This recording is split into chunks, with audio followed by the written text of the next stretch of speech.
Chapter 11. The Mood of a Warrior. I drove up to Don Juan's house on Thursday, August 31st, 1961, and before I even had a chance to greet him, he stuck his head through the window of my car, smiled at me, and said, "We must drive quite a distance to a place of power, and it's almost noon."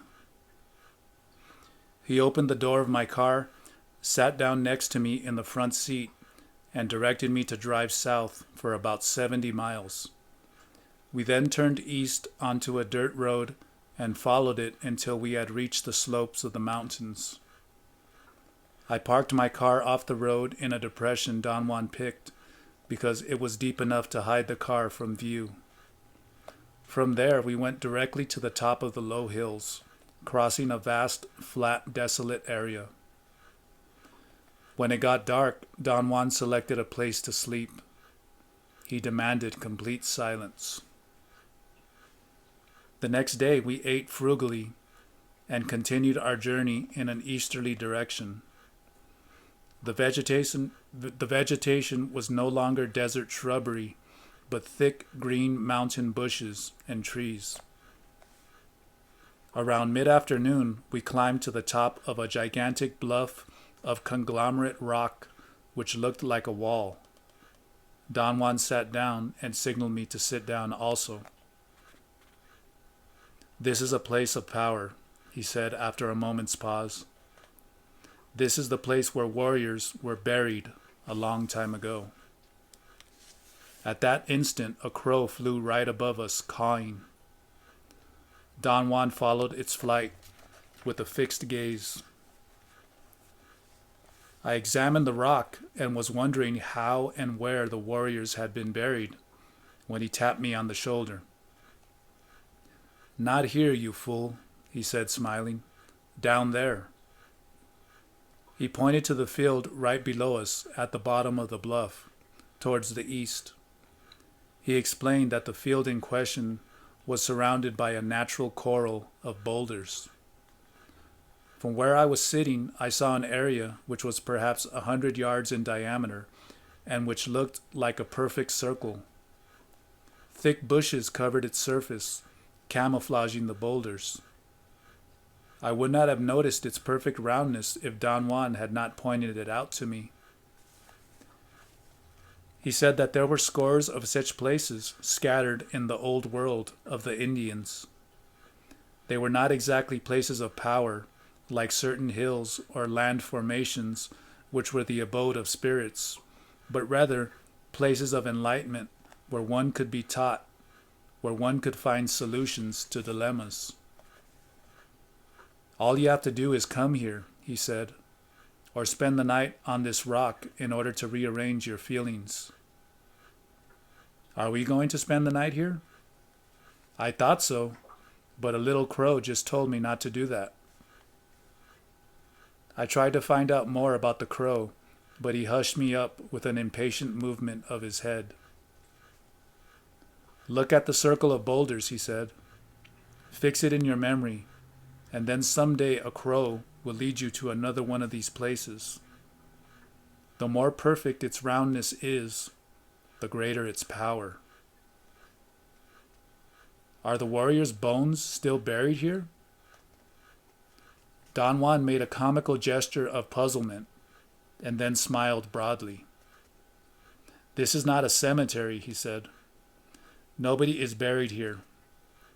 I said warriors were once buried here.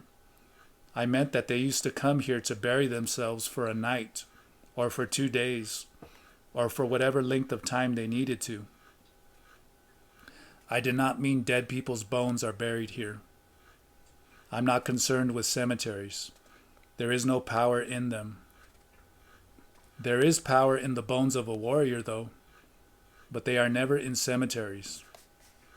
And there is even more power in the bones of a man of knowledge, yet it would be practically impossible to find them."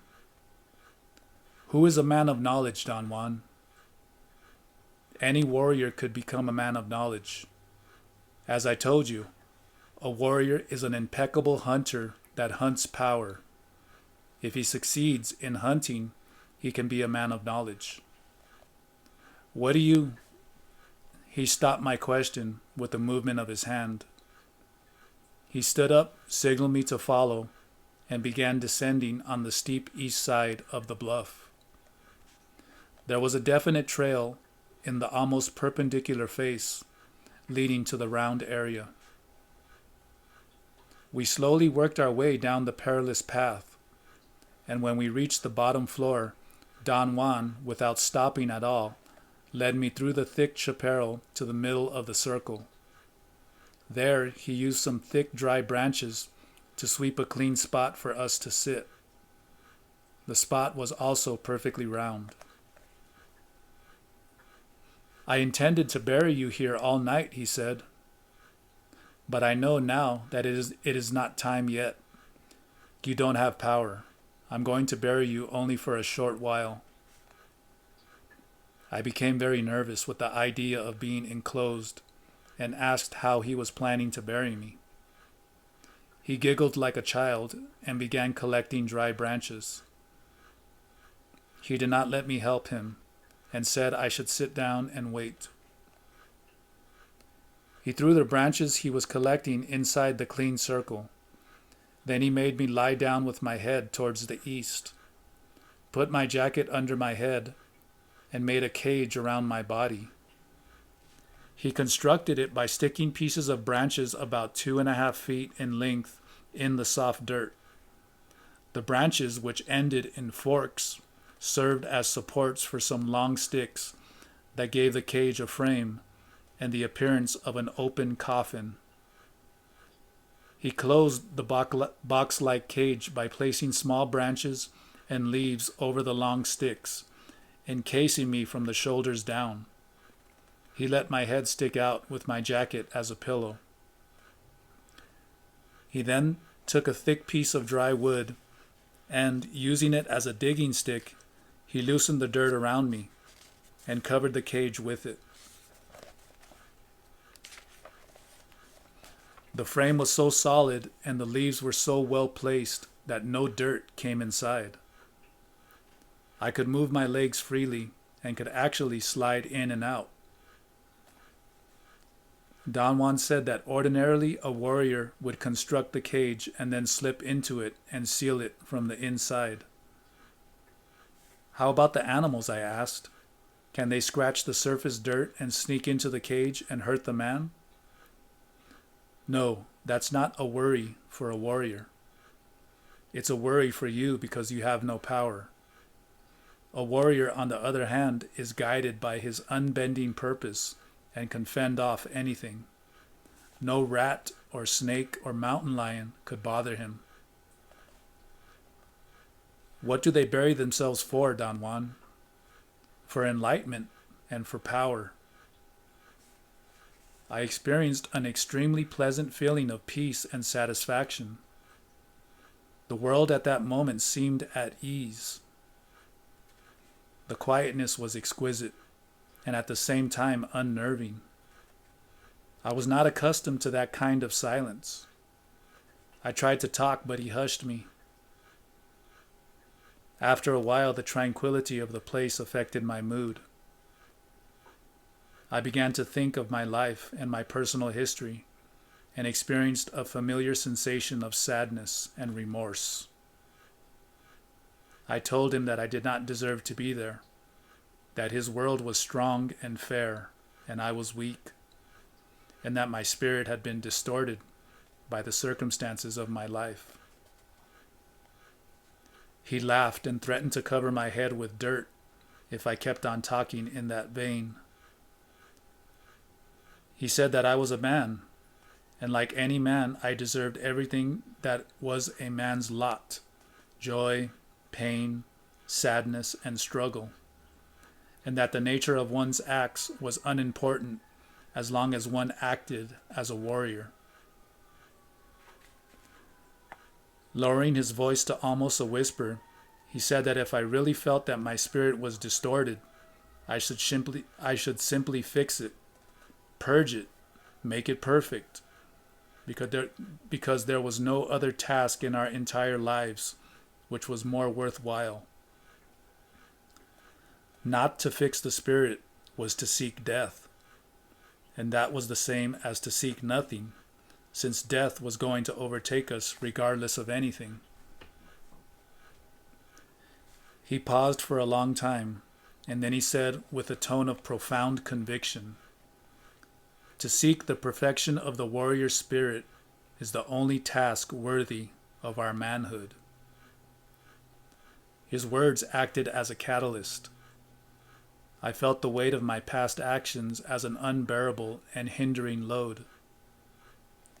I admitted that there was no hope for me. I began to weep, talking about my life. I said that I had been roaming for such a long time that I had become callous to pain and sadness, except on certain occasions when I would realize my aloneness and my helplessness. He did not say anything. He grabbed me by the armpits and pulled me out of the cage. I sat up when he let go of me. He also sat down. An uneasy silence set in between us. I thought he was giving me time to compose myself. I took my notebook and scribbled out of nervousness. "You feel like a leaf at the mercy of the wind, don't you?" he finally said, staring at me. That was exactly the way I felt. He seemed to empathize with me. He said that my mood reminded him of a song and began to sing in a low tone. His singing voice was very pleasing, and the lyrics carried me away. "I'm so far away from the sky where I was born. Immense nostalgia invades my thoughts. Now that I am so alone and sad like a leaf in the wind, sometimes I want to weep. Sometimes I want to laugh with longing. Qué lejos estoy del cielo donde he nacido. Inmensa nostalgia invade mi pensamiento, ahora que estoy tan solo y triste, cual hoja al viento. Quisiera llorar, quisiera reír de sentimiento." We did not speak for a long while.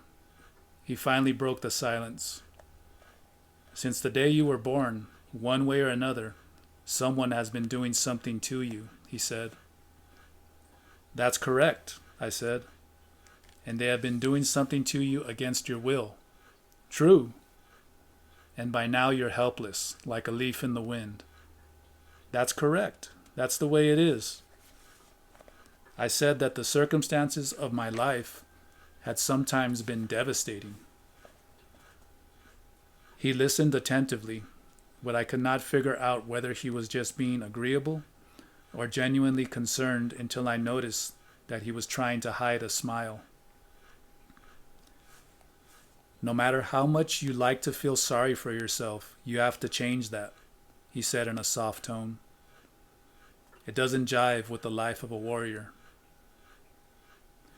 He laughed and sang the song again, but contorted the intonation of certain words. The result was a ludicrous lament. He pointed out that the reason I had liked the song was because in my own life I had done nothing else but find flaws with everything and lament. I could not argue with him. He was correct. Yet I believed I had sufficient reasons to justify my feeling of being like a leaf in the wind. "The hardest thing in the world is to assume the mood of a warrior," he said. "It is of no use to be sad and complain and feel justified in doing so, believing that someone is always doing something to us. Nobody is doing anything to anybody, much less to a warrior. You are here with me because you want to be here. You should have assumed full responsibility by now, so the idea that you are at the mercy of the wind would be inadmissible." He stood up and began to disassemble the cage. He scooped the dirt back to where he had gotten it from and carefully scattered all the sticks in the chaparral. Then he covered the clean circle with debris. leaving the area as if nothing had ever touched it. I commented on his proficiency. He said that a good hunter would know that we had been there, no matter how careful he had been, because the tracks of men could not be completely erased. He sat cross-legged and told me to sit down as comfortably as possible, facing the spot where he had buried me, and stay put until my mood of sadness had dissipated. A warrior buries himself in order to find power, not to weep with self-pity, he said. I attempted to explain, but he made me stop with an impatient movement of his head. He said that he had to pull me out of the cage in a hurry because my mood was intolerable, and he was afraid that the place would resent my softness and injure me. Self-pity doesn't jibe with power, he said. The mood of a warrior calls for control over himself, and at the same time, it calls for abandoning himself. How can that be? I asked. How can he control and abandon himself at the same time? It's a difficult technique, he said. He seemed to deliberate whether or not to continue talking. Twice he was on the verge of saying something, but he checked himself and smiled. You're not over your sadness yet, he said. You still feel weak, and there is no point in talking about the mood of a warrior now. Almost an hour went by in complete silence. Then he abruptly asked me if I had succeeded in learning the dreaming techniques he had taught me. I had been practicing assiduously and had been able, after a monumental effort, to obtain a degree of control over my dreams. Don Juan was very right in saying that one could interpret the exercises as being entertainment. For the first time in my life, I had been looking forward to going to sleep. I gave him a detailed report of my progress. It had been relatively easy for me to learn to sustain the image of my hands after I had learned to command myself to look at them. My visions, although not always of my own hands, would last a seemingly long time until I would finally lose control and would become immersed in ordinary, unpredictable dreams. I had no volition whatsoever over when I would give myself the command to look at my hands or to look at other items of the dreams. It would just happen. At a given moment, I would remember that I had to look at my hands and then at the surroundings. There were nights, however, when I could not recall having done it at all. He seemed to be satisfied and wanted to know what were the usual items I had been finding in my dreams. I could not think of anything in particular and started elaborating on a nightmarish dream I had had the night before. Don't get so fancy, he said dryly. I told him that I had been recording all the details of my dreams. Since I had begun to practice looking at my hands, my dreams had become very compelling, and my sense of recall had increased to the point that I could remember minute details. He said that to follow them was a waste of time, because details and vividness were in no way important. Ordinary dreams get very vivid as soon as you begin to set up dreaming, he said. That vividness and clarity is a formidable barrier, and you are worse off than anyone I have ever met in my life. You have the worst mania. You write down everything you can. In all fairness, I believed what I was doing was appropriate. Keeping a meticulous record of my dreams was giving me a degree of clarity about the nature of the visions I had while sleeping. Drop it, he said imperatively. It's not helping anything. All you're doing is distracting yourself from the purpose of dreaming, which is control and power.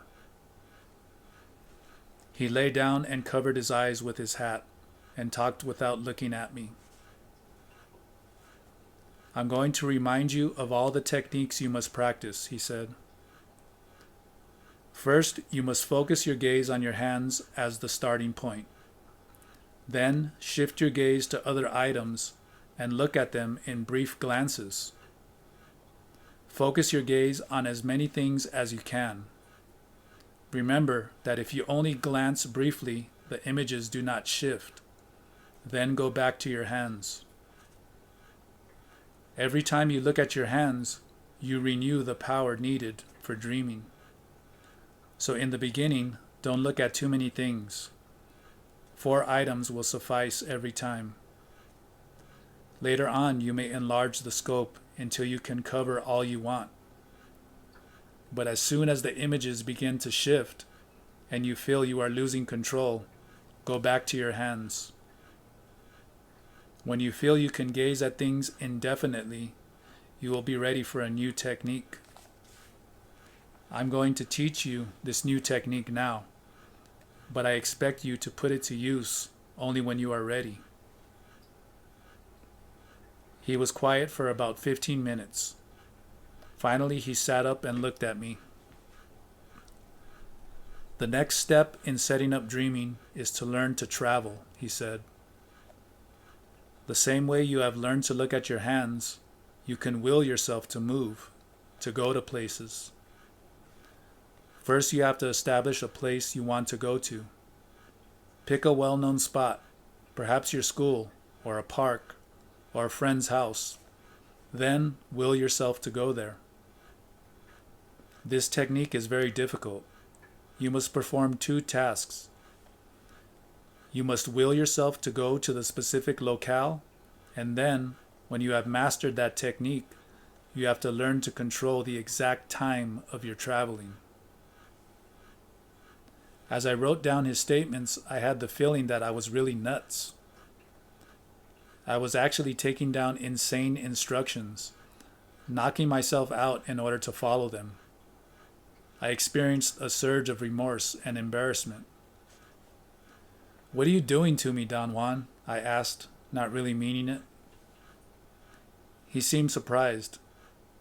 He stared at me for an instant and then smiled. "You've been asking me the same question over and over. I'm not doing anything to you. You are making yourself accessible to power. You're hunting it, and I'm just guiding you." He tilted his head to the side and studied me. He held my chin with one hand and the back of my head with the other, and then moved my head back and forth. The muscles of my neck were very tense, and moving my head reduced the tension. Don Juan looked up to the sky for a moment and seemed to examine something in it. "It's time to leave," he said dryly, and stood up. We walked in an easterly direction until we came upon a patch of small trees in a valley between 2 large hills. It was almost 5 p.m. by then. He casually said that we might have to spend the night in that place. He pointed to the trees and said that there was water around there. He tensed his body and began sniffing the air like an animal. I could see the muscles of his stomach contracting in very fast, short spasms as he blew and inhaled through his nose in rapid succession. He urged me to do the same and find out by myself where the water was. I reluctantly tried to imitate him. After 5 or 6 minutes of fast breathing, I was dizzy, but my nostrils had cleared out in an extraordinary way, and I could actually detect the smell of river willows. I could not tell where they were, however. Don Juan told me to rest for a few minutes, and then he started me sniffing again. The second round was more intense. I could actually distinguish a whiff of river willow coming from my right. We headed in that direction and found a good quarter of a mile away a swamp-like spot with stagnant water. We walked around it to a slightly higher flat mesa. Above and around the mesa, the chaparral was very thick. "This place is crawling with mountain lions and other small cats," Don Juan said casually, as if it were commonplace observation. I ran to his side and he broke out laughing. "Usually I wouldn't come here at all," he said, "but the crow pointed out this direction. There must be something special about it." "Do we really have to be here, Don Juan?" "We do. Otherwise, I would avoid this place." I had become extremely nervous. He told me to listen attentively to what he had to say. "The only thing one can do in this place is hunt lions," he said. "So I'm going to teach you how to do that. There is a special way of constructing a trap for water rats that live around water holes. They serve as bait. The sides of the cage are made to collapse, and very sharp spikes are put along the sides. The spikes are hidden when the trap is up, and they do not affect anything unless something falls on the cage, in which case the sides collapse and the spikes pierce whatever hits the trap."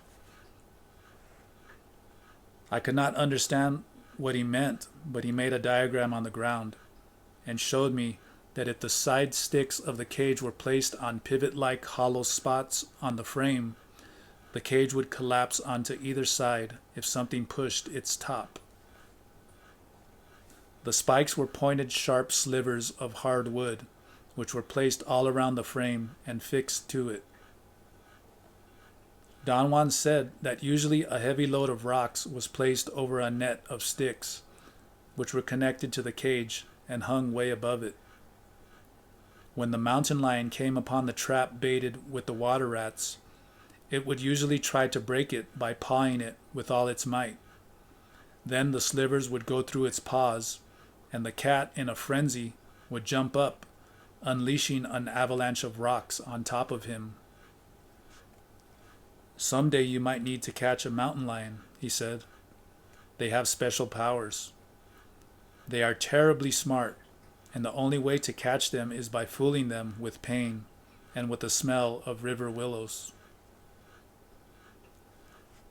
With astounding speed and skill, he assembled a trap, and after a long wait, he caught 3 chubby squirrel-like rodents. He told me to pick a handful of willows from the edge of the swamp and made me rub my clothes with them. He did the same. Then quickly and skillfully, he wove 2 simple carrying nets out of reeds, scooped up a large clump of green plants and mud from the swamp, and carried it back to the mesa, where he concealed himself. In the meantime, the squirrel-like rodents had begun to squeak very loudly. Don Juan spoke to me from his hiding place and told me to use the other carrying net, gather a good chunk of mud and plants, and climb to the lower branches of a tree near the trap where the rodents were.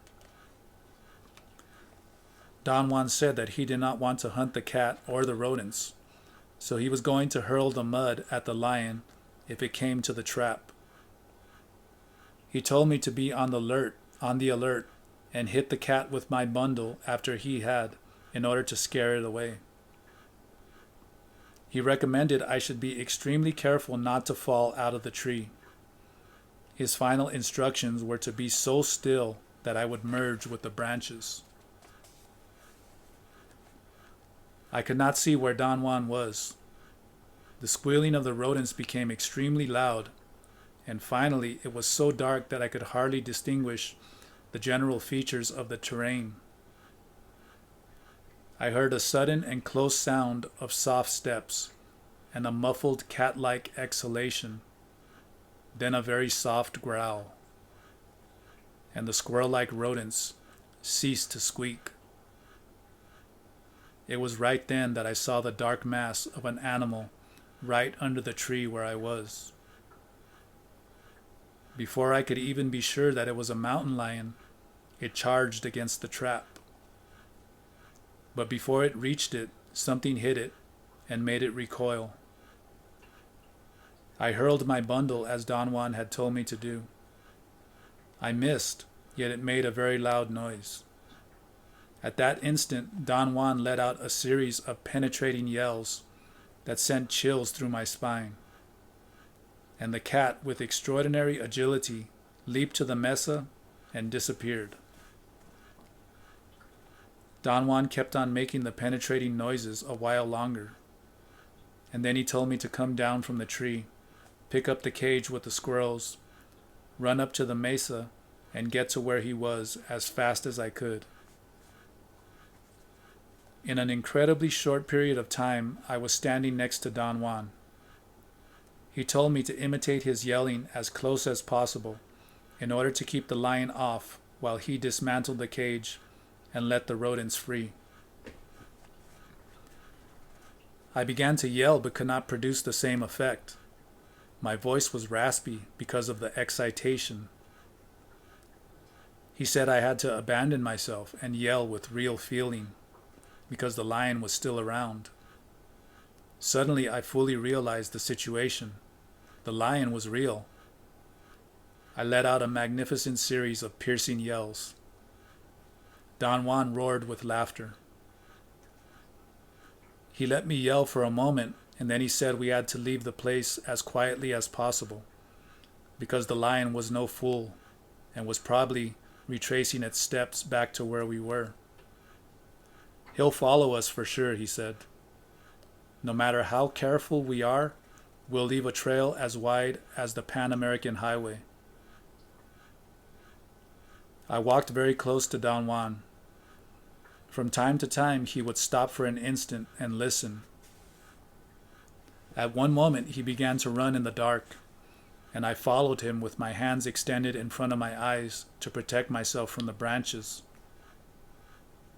We finally got to the base of the bluff where we had been earlier.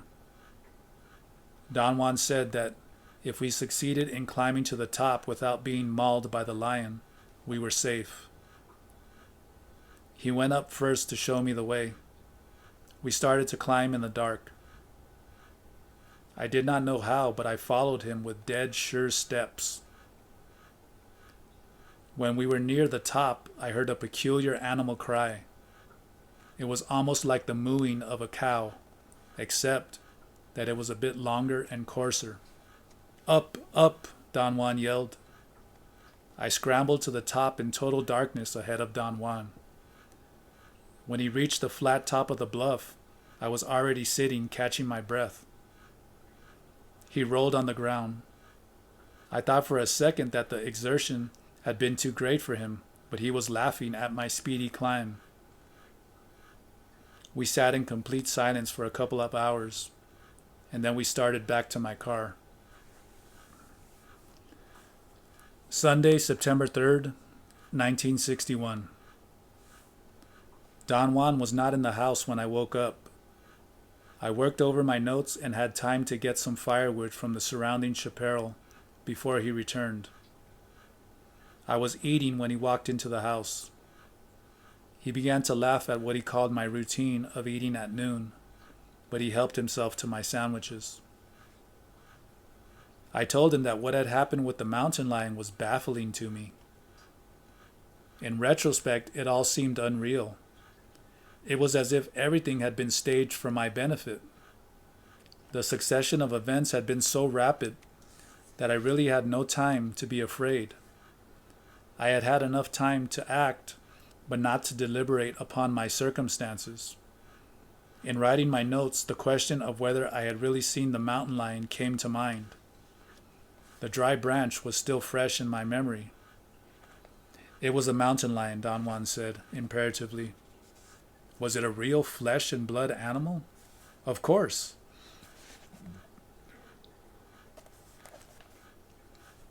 I told him that my suspicions had been roused because of the easiness of the total event. It was as if the lion had been waiting out there and had been trained to do exactly what Don Juan had planned. He was unruffled by my barrage of skeptical remarks. He laughed at me.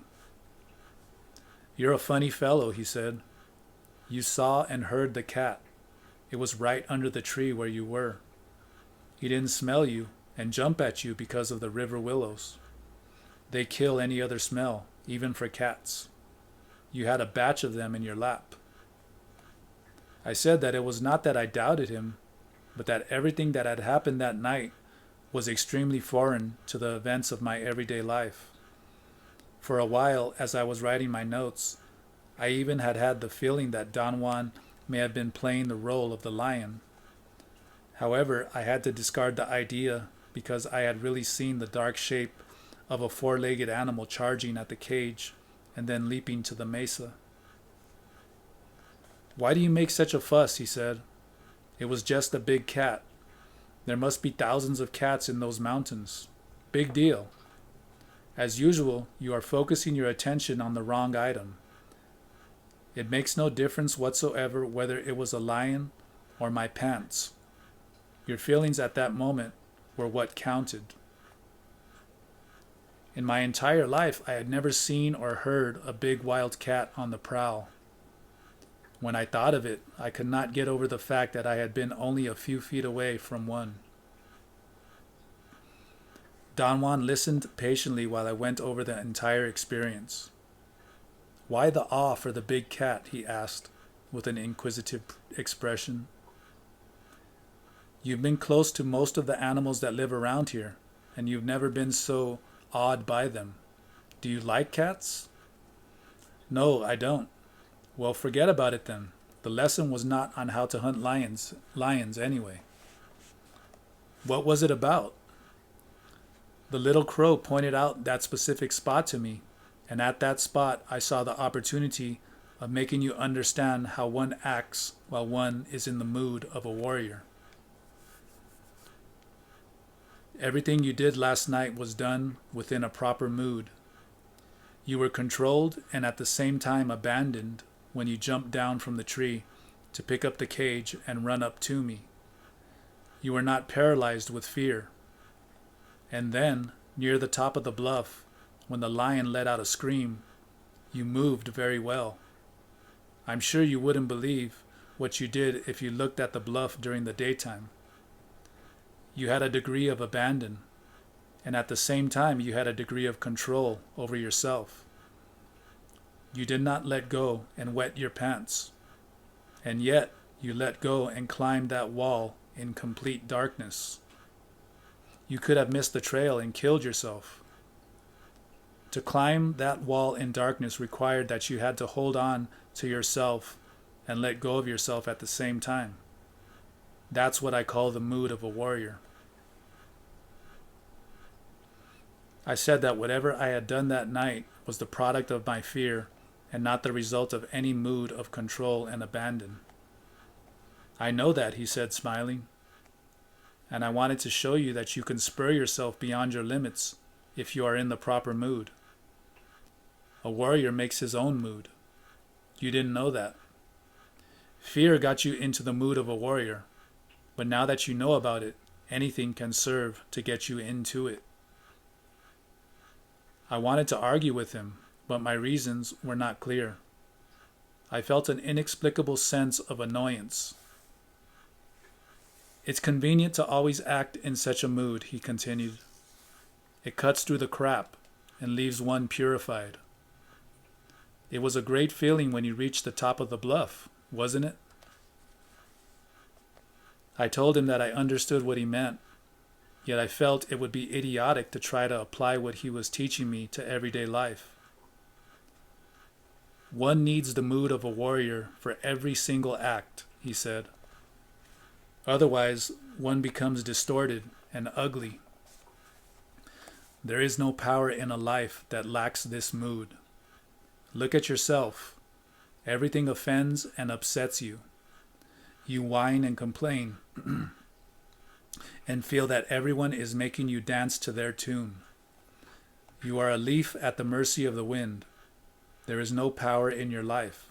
What an ugly feeling that must be.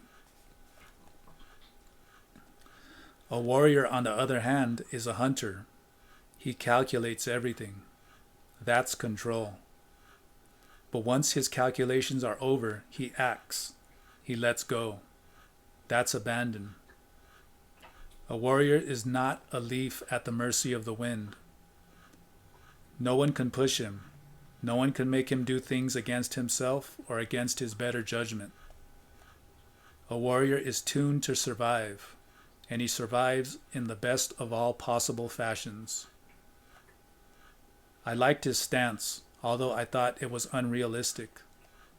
It seemed too simplistic for the complex world in which I lived.